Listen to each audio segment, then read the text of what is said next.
नमस्कार, स्वागत है आपका। आप देख रहे हैं इंडिया टीवी। आपके साथ मैं हूं प्राची पाराशर। वक्त है प्रहार का और प्रहार में बात होगी बंगाल की। 27 लाख वोटर एसआईआर की लिस्ट से बाहर आ गए हैं। क्या यहां से बंगाल चुनाव बदल जाएगा? एक एक डिटेल आपको बताऊंगी, लेकिन पहले बात कर लेते हैं असम में छिड़ी जंग की। असम की मुख्यमंत्री हिमंता बिस्वा शर्मा और कांग्रेस में ठन गई है। कांग्रेस नेता पवन खेड़ा के घर इस वक्त असम पुलिस की टीम पहुंची है। असम पुलिस के साथ दिल्ली पुलिस की टीम भी मौजूद है। पवन खेड़ा ने अपनी प्रेस कॉन्फ्रेंस में हिमंता की पत्नी पर फर्जी पासपोर्ट रखने के आरोप लगाए थे।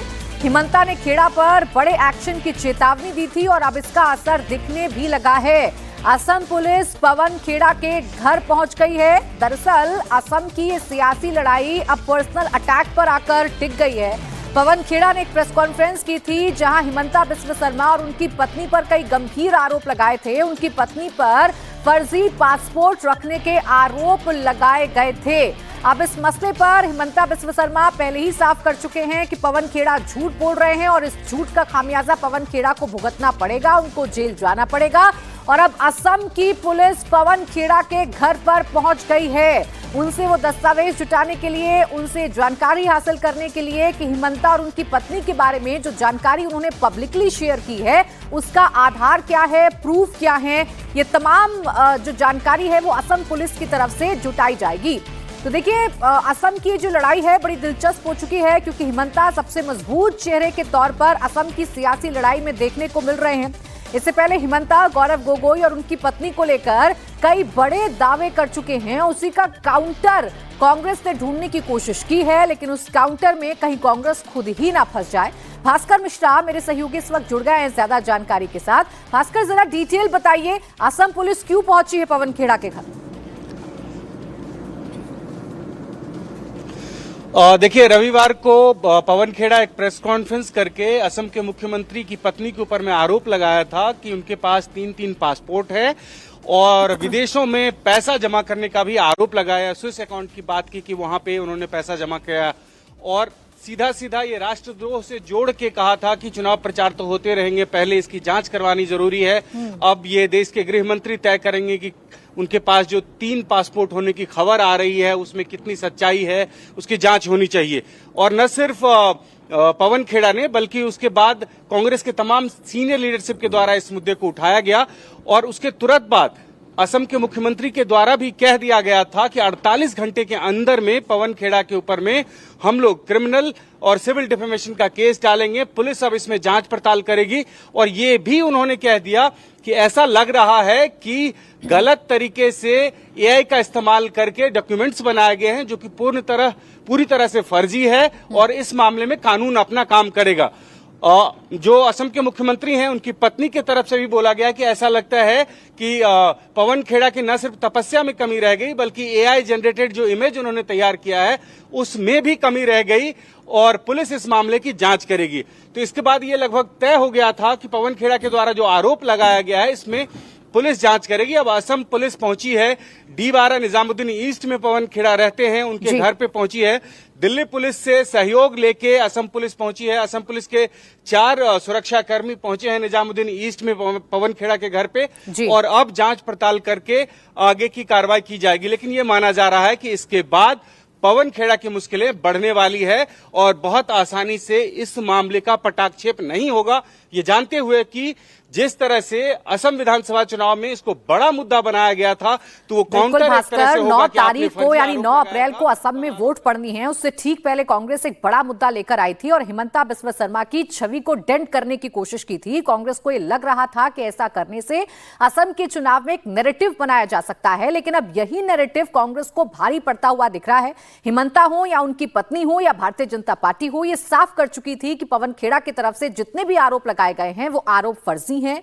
ये एआई के जरिए उनके खिलाफ टूल किट तैयार की गई, उनको बदनाम करने के लिए टूल किट तैयार की गई और इसका पटाक्षेप असम पुलिस करके रहेगी और इसका असर आज देखने को मिल रहा है। असम पुलिस पवन खेड़ा के घर पर पहुंच गई है। अब भास्कर, ये कहा जाए कि जिस सियासी फायदे के लिए या जिस सियासी नैरेटिव के लिए हिमंता की छवि को, उनकी पत्नी की छवि को डेंट करने की कोशिश कांग्रेस कर रही थी, वो कहीं ना कहीं कांग्रेस पर ही उल्टा असर दिखाने लगी है। कांग्रेस के लिए ही भारी साबित हो जाएगा या कांग्रेस के लिए मुश्किलों भरा साबित हो जाएगा? बिल्कुल, देखिए ये स्ट्रेटजी काम नहीं आएगी। आप अंदाजा लगाइए कि जिस तरह का आरोप लगाया गया था, उसके बाद अगर असम पुलिस उनको रिमांड में यहां से ले जाती है, असम ले जाती है, तो फिर उसके बाद क्या दूसरा counter narrative Bharatiya Janata party के द्वारा बनाया जाएगा। तो निश्चित रूप से बैकफुट पे जाएंगे इस मामले में। और हेमंत विश्वा शर्मा ने पहले ही क्लियर कर दिया गया था कि इसको वो छोड़ने वाले नहीं हैं। वो जानते हैं कि बहुत बड़ा स्टेक उनका भी लगा हुआ है, स्टेट में चुनाव होने वाला है, 9 तारीख को वोटिंग है, और उससे पहले अगर इस तरह का आरोप लगाया जाता प्रेस कॉन्फ्रेंस करके और सपोर्ट में तमाम जो सीनियर लीडरशिप है वो आ जाती है, तो निश्चित रूप से इसको बहुत ही गंभीरता से लेना पड़ेगा। और इसीलिए स्टेट पुलिस जो है वो यहाँ पे पहुंच चुकी है। और ये मान के चलिए कि आसान नहीं होगा पवन खेड़ा के लिए। ट्रांजिट रिमांड भी को ले जाने की कोशिश की जाएगी, उनको असम ले जाने की कोशिश की जाएगी। और ये सब कुछ एक तरह से कांग्रेस पार्टी के अगेंस्ट जाने वाला है कि एक ऐसे भ्रामक तो पवन आरोप खेड़ा को ये बताना होगा असम पुलिस को कि उनके इन आरोपों का आधार क्या है, दस्तावेज उन्होंने कहां से बरामद किए हैं, इन दस्तावेजों के पीछे की सच्चाई क्या है, या फिर पवन खेड़ा की मुश्किलें बढ़ सकती हैं। हिमंता पहले ही कह रहे थे कि पवन खेड़ा के जेल जाने का वक्त आ चुका है, तो क्या यहां से पवन खेड़ा समेत पूरे कांग्रेस की मुश्किलें बढ़ेंगी और क्या चुनावों के बीचों बीच कांग्रेस ने अपने ही पैर पर कुल्हाड़ी मार ली है, ये बड़ा सवाल है। अभय पाराशर मेरे सहयोगी भी इस वक्त हमारे साथ जुड़ गए। अभय, आप जानकारी दीजिए, जो असम पुलिस पहुंची है पवन खेड़ा के घर पर, किस सिलसिले में पहुंची है और क्या उनसे कोई पूछताछ की जाएगी या रिमांड में लेने की कोशिश की जाएगी? देखिए, बिल्कुल जिस तरीके के आरोप पवन खेड़ा ने लगाए थे, चाहे वो पासपोर्ट को लेके हों, हेमंता की पत्नी के 3 पासपोर्ट का उन्होंने जिक्र किया था, इसके साथ ही दुबई में प्रॉपर्टी का भी जिक्र किया था और इन सभी आरोपों को बेबुनियाद बताया गया था। हेमंता ने साफ तौर पे कहा था कि ये सारे आरोप बेबुनियाद हैं, या तो कोई सबूत दें वरना माफी मांगे। इस पूरे मामले के अंदर गुवाहाटी पुलिस ने एफआईआर दर्ज की थी। एफआईआर दर्ज करने के बाद आज 4 सदस्यीय टीम असम पुलिस की अब से थोड़ी देर पहले निजामुद्दीन ईस्ट में पवन खेड़ा के घर पर पहुंची है। इस टीम के अंदर 4 लोग मौजूद हैं, जिसमें असम पुलिस क्राइम ब्रांच के डीसीपी भी मौजूद हैं। लोकल पुलिस ने असिस्ट किया, पवन खेड़ा के घर पर गए हैं। अब तक पवन खेड़ा से कांटेक्ट नहीं हो पाया है। जो असम पुलिस आई है वहां पर बातचीत चल रही है। असम पुलिस पूरी तरह से कोशिश करेगी कि उनसे पूछताछ की जा सके, उन्हें कोई ना कोई नोटिस देगी, क्योंकि सीधा पवन खेड़ा से वो पूछताछ करें उससे पहले उनको कोई नोटिस सर्व करना होगा कि आपके खिलाफ एफआईआर दर्ज हुई है और इसीलिए पूछताछ करना चाहती हैं। उन्हें ट्रांजिट रिमांड पर लेने के लिए उनको अरेस्ट करना होगा, अरेस्ट करके कोर्ट में पेश करके ट्रांजिट रिमांड लिया जाएगा। तो फिलहाल असम पुलिस की टीम पहुंची है, जिसमें असम पुलिस के क्राइम ब्रांच के डीसीपी भी मौजूद हैं। अब देखना है कि क्या पवन खेड़ा घर पर होते हैं या नहीं होते हैं, नोटिस लिया जाता है और उसके बाद क्या। सवाल तो यही है कि क्या पवन खेड़ा इन आरोपों के बाद अब जेल जाएंगे, क्या पवन खेड़ा की मुश्किलें बढ़ने जा रही हैं और पवन खेड़ा ही नहीं, क्या पूरी कांग्रेस की मुश्किलें बढ़ने जा रही हैं। बहुत शुक्रिया आप दोनों का हमारे साथ जुड़ने के लिए और तमाम जानकारी हमें देने के लिए। तो एक तरफ असम में हिमंता वर्सेस पवन खेड़ा की लड़ाई दिलचस्प होती जा रही है, तो दूसरी तरफ पश्चिम बंगाल में चुनावों से ठीक पहले वोटर लिस्ट को लेकर एक नया घमासान छिड़ा हुआ है। एसआईआर के तहत चुनाव आयोग ने अपडेटेड वोटर लिस्ट जारी की है। बंगाल में अब तक करीब 90 लाख वोटर्स के नाम कट गए हैं। नया अपडेट यह है कि 60 लाख संदिग्ध वोटर्स की जांच की गई थी, इनमें से 27 लाख नाम काटे गए हैं, जबकि 33 लाख वोटर्स के नाम जेन्युइन पाए गए हैं। अब बंगाल में कुल 6 करोड़ 78 लाख वोटर बचे हैं। एसआईआर शुरू होने से पहले बंगाल में वोटर्स की संख्या करीब 7 करोड़ 66 लाख थी। एसआईआर ड्राफ्ट लिस्ट जारी होने के बाद राज्य में करीब 63 लाख वोट कट गए हैं। अब इसमें संदिग्ध वोटर लिस्ट से 27 लाख कटे नाम को भी शामिल कर लें तो ये आंकड़ा करीब 90 लाख तक पहुंच गया है। चुनाव आयोग ने कहा था कि जिन लोगों के नाम फाइनल वोटर लिस्ट से हटाए गए हैं उन्हें अपील करने का मौका मिलेगा, लेकिन कल सुप्रीम कोर्ट में सुनवाई के दौरान बंगाल सरकार ने कहा था कि अपील के लिए बनाए गए 19 ट्रिब्यूनलों में अभी तक कामकाज शुरू नहीं हो पाया है। तो पश्चिम बंगाल के चुनाव से ठीक पहले 90 लाख वोटर्स वोटर लिस्ट से कट चुके हैं। चुनाव आयोग ने पश्चिम बंगाल में 60 लाख संदिग्ध वोटर्स की लिस्ट की जांच के बाद जिलेवार वोटर लिस्ट जारी कर दी है। इनमें सबसे ज्यादा नाम मुर्शिदाबाद जिले से हटाए गए हैं। मुर्शिदाबाद में लगभग 4,55,000 मतदाताओं को अयोग्य घोषित किया गया है। उत्तर 24 परगना दूसरे स्थान पर है, जहां लगभग 3,25,000 नाम हटाए गए हैं। तीसरे नंबर पर मालदा है, जहां लगभग 2,39,000 मतदाता अयोग्य पाए गए हैं। नादिया जिले में भी लगभग 2,08,000 नाम वोटर लिस्ट से हटाए गए हैं। दक्षिण 24 परगना में लगभग 2,22,000 मतदाताओं का नाम काटा गया है और ये वो जिले हैं जो मुस्लिम बाहुल्य इलाके हैं, जहां टीएमसी आरोप लगाती है कि एक समुदाय विशेष का ही वोटर लिस्ट से नाम हटाया जा रहा है। मनीष भट्टाचार्य मेरे सहयोगी इस वक्त जुड़ गए हैं ज्यादा जानकारी के साथ। मनीष, 90 लाख वोटर्स पश्चिम बंगाल के चुनावों से ठीक पहले वोटर लिस्ट से हट गए हैं। इसका क्या इम्पैक्ट पश्चिम बंगाल के चुनाव पर पड़ता दिख रहा है आपको? टीएमसी से कितना बड़ा मुद्दा बनाने की कोशिश करेगी? जी हाँ, बिल्कुल। देखिए, टीएमसी तो मुद्दा बना ही रही है। टीएमसी के तमाम जो नेता हैं, ममता बनर्जी तो मंच पे बोल ही रही हैं, और जितने भी नेता हैं खुलकर इसका विरोध भी कर रहे हैं और उन्होंने कहा भी है कि ट्रिब्यूनल में जाएं और ट्रिब्यूनल में जाके कहीं ना कहीं अपील करें। लेकिन इसके लिए लगभग पूरा 5 साल लगेगा।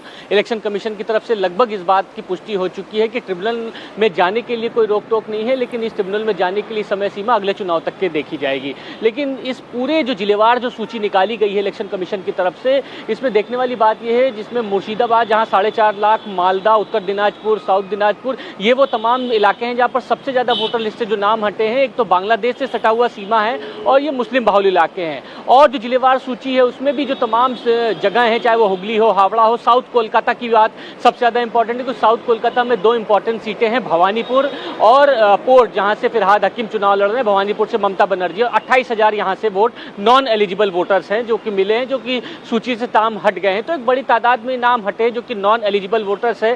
टीएमसी इसको मुद्दा जबरदस्त बना रही है, लेकिन इससे पहले यहां पर चुनाव आयोग ने भी तैयारी कर ली है। कल चुनाव आयोग में कुछ लोगों से जो बातचीत थी, उन्होंने कहा है कि हर वो इलाकों में वो घूम घूम के लोगों से बातचीत करेंगे जहां पर इससे पहले चुनाव में वायलेंस हुआ था। वायलेंस प्रोन एरिया जितने भी हैं वहां पर डिप्लॉयमेंट भी होगा और तमाम लोगों से बातचीत की जाएगी ताकि free and fair fresh election हो सके, कोई डर ना हो और वायलेंस पिछली बार की तरह इस बार पश्चिम बंगाल में ना हो। इसकी प्रमुखता सबसे ज्यादा है और इसी को लेकर चुनाव आयोग ने भी यहां पर कमर कस के रखी हुई है।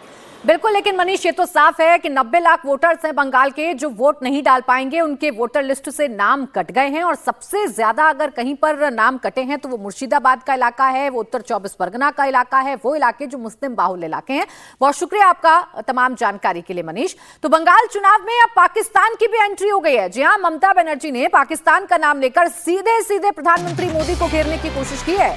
नादिया की रैली में ममता बनर्जी ने कहा कि पाकिस्तान का डिफेंस मिनिस्टर कोलकाता पर हमला करने की धमकी दे रहा है, लेकिन मोदी खामोश हैं।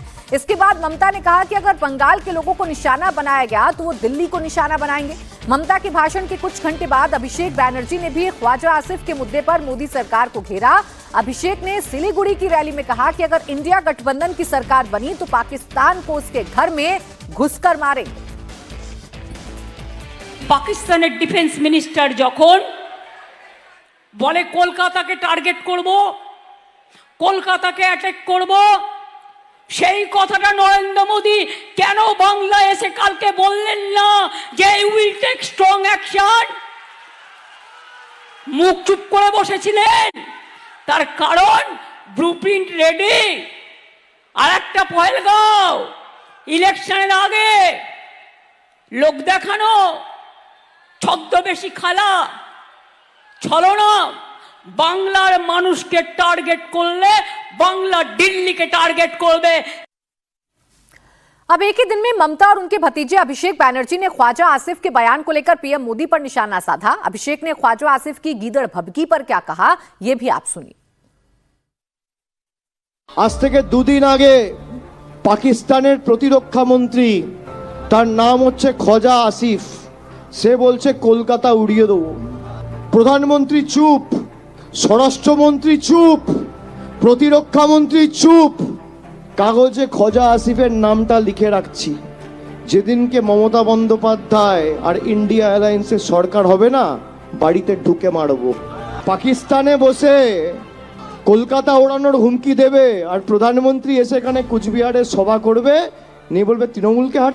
যে আমাদের পাকিস্তানি বলে, আমাদের বাংলাদেশি বলে, আর পাকিস্তান আর বাংলাদেশে বসে লোকেরা ভারতবর্ষে দিল্লি আর কলকাতা ওড়ানোর হুমকি দেয় আর প্রধানমন্ত্রী বসে বসে আঙ্গুল চষে। এই হচ্ছে বিজেপি, এই আপনার 56 ইঞ্চি ছাতি।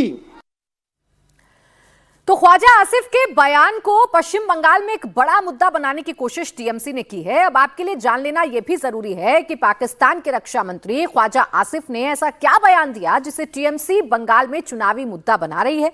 पहले पूर्व राजदूत अब्दुल बासित ने भारत को गीदड़ भभकी दी और उसके बाद ख्वाजा आसिफ अपनी औकात भूल गए और कोलकाता पर हमले की बात करने लगे। जिस तरह अंदर जाके उनको जो है कोर्ट चढ़ाई है, इस दफ़ा अगर उन्होंने कुछ इस किस्म का ड्रामा करने की कोशिश की तो इंशाल्लाह ताला कलकत्ते तक पहुंचा के आवा।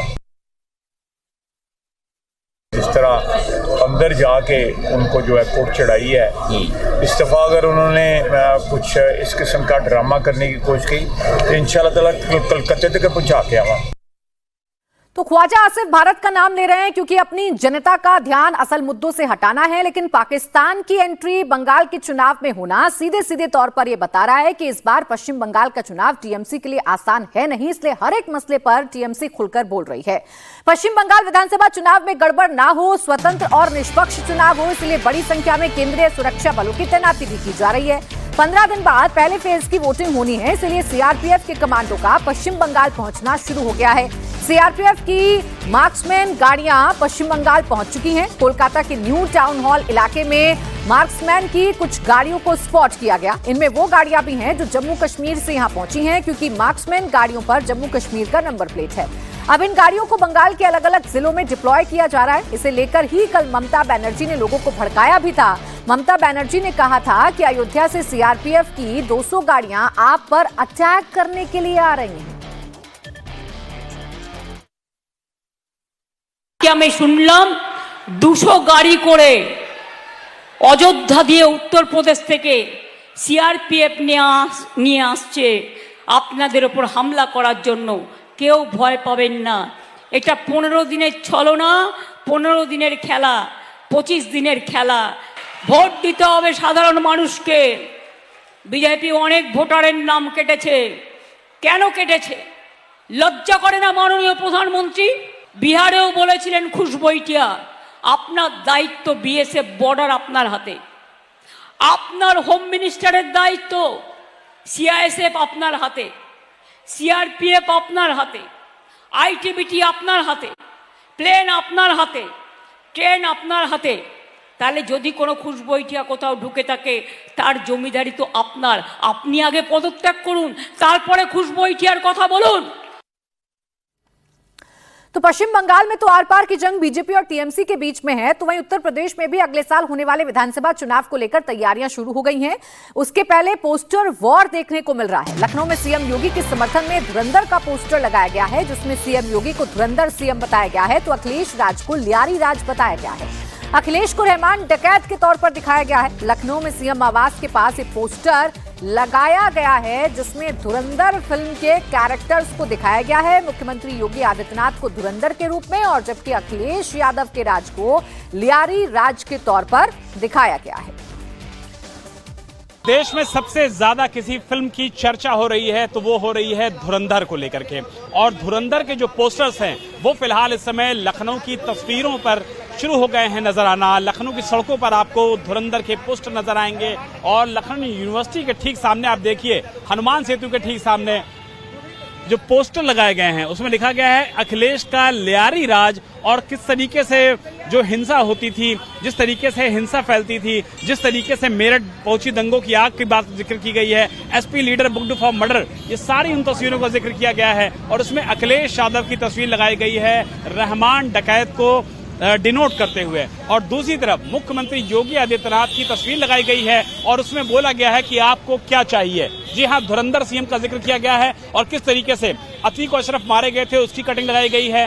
जेल में खूनी खैर गैंगस्टर ने दी, अपराधी गोली से उड़ाए, पुलिस के हाथों खुद भी ढेर, और मुकीम काला, मुख्तार अंसारी समेत जितने भी माफियाओं को उत्तर प्रदेश में पुलिस द्वारा एनकाउंटर में मारा गया या वो माफिया खुद ब खुद मरे, उसको लेकर के जिक्र किया गया है। और इस पूरे पोस्टर से आप अंदाजा लगा सकते हैं कि उत्तर प्रदेश में जो 2027 के चुनाव आने वाले हैं उसका माहौल बन रहा है इन पोस्टर्स के जरिए। आशुतोष सिंह हमारे साथ मौजूद है, कार्यकारी अध्यक्ष हैं यूथ अगेंस्ट माफिया। आशुतोष जी, तस्वीर आपने जब लगाई मन में क्या ख्याल आया? कुछ नहीं, मेरा तो एक प्रश्न है, और जो बैनर पे बहुत बड़ा जो लोग आ रहे हैं, देख रहे हैं कि दो चेहरे, ऐसा नहीं, मेरा तो क्वेश्चन है आपको क्या चाहिए? नई जनरेशन को क्या चाहिए, नई जनरेशन हमें बताएगी, हम उनके साथ समाज में आएंगे और समाज को बताएंगे।